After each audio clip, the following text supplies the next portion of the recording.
ito pala ang kambing namin. Ito, si Manuela, si Aina, at kasi Divine ito. Si Divine ito. Ito pinakain ko, Madrid de Agua to. Kasi marami akong puno ito, Madrid de Agua. Sa labas, ito. Halos Madrid de Agua yan. Ano. May sa labas pa, may si Mimi pa dito. Doon sa labas. Hindi siya nakapasok dito dahil ano siya, awain siya. Ito si Dodo. Ito Madrid de Agua rin ang kinapakain namin. Kaya yung tubig namin may halong molasses. Ito pala ang ano ko na nabili ko, 15 by 20, 50,000 to. Ito ngayon dito, ang bahay namin dyan lang. Tapos itong kabila nabili ko rin, pinagtayo ng bahay ng anak ko. So marami kaming ano dito, laga, manok, may manok kaming siyamo, saka ang daming pato namin. Yan, ito lang ang ano ko dito kung ano, itong oras kami sa natutulog ako dito. Tulog ako doon ng mga gabi, alas 9 na ako uwi doon sa bahay. Mamiss ko itong mga alaga ako dahil sa Biyernes pabalik na ako sa Riyadh. Sana sa sunod na taon dadami na itong kambing ko para siguro madagdagan itong building hanggang doon. Bukas baka baka magpatistis naman akong cafe. Kasi din ng alas 2 travel na kagad puntang Cagayan de Oro, tapos Sabado ng alas 6:40 flight ko papuntang Manila, tapos Manila to Riyadh alas 3:40 rin ng hapon. Darating ako sa Riyadh ng siguro mga alas 9 ng gabi. Dito mga alas 12 na yan sa Pinas. Baka nagdagan pa itong kambing ko. Sila na dito ang kuha ng pagkain ng kambing. Dami naman dito ng pagkain ng kambing.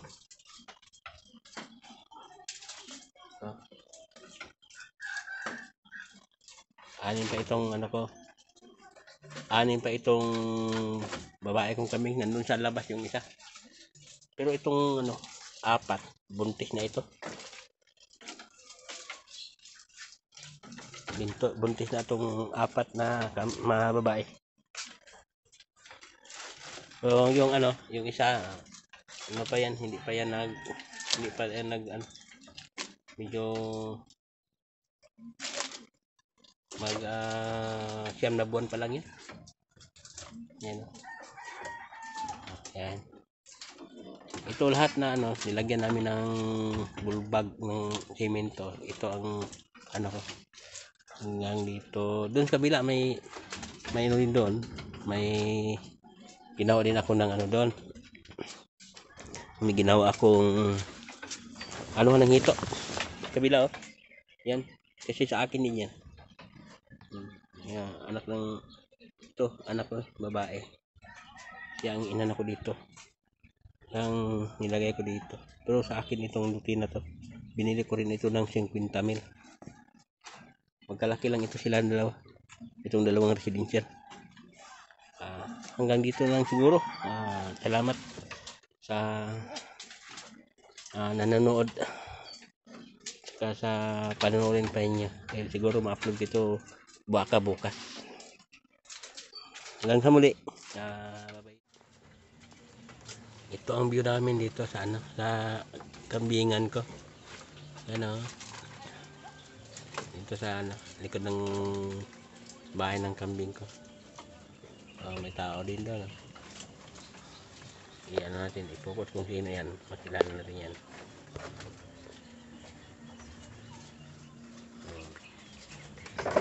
Ha?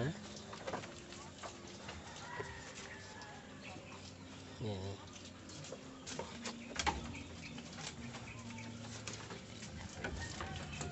Ito, may bahay din dito. Ito, kabila may bahay din. Hindi. Siguro itong ano ko may bahay din tayo dito.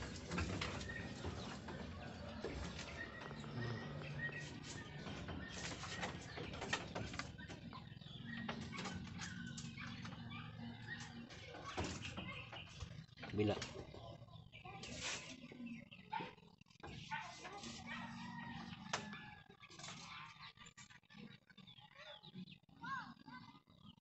Sa sunod kong pagbalik siguro yun sa kabila yung ano focus ko.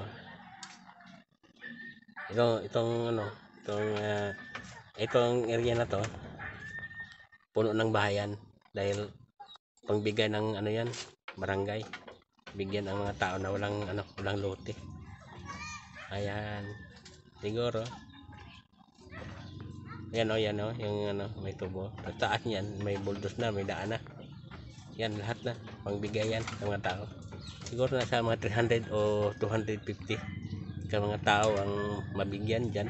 Pero marami yan dahil may exit pa siguro. Hanggang dito lang kami. Salamat.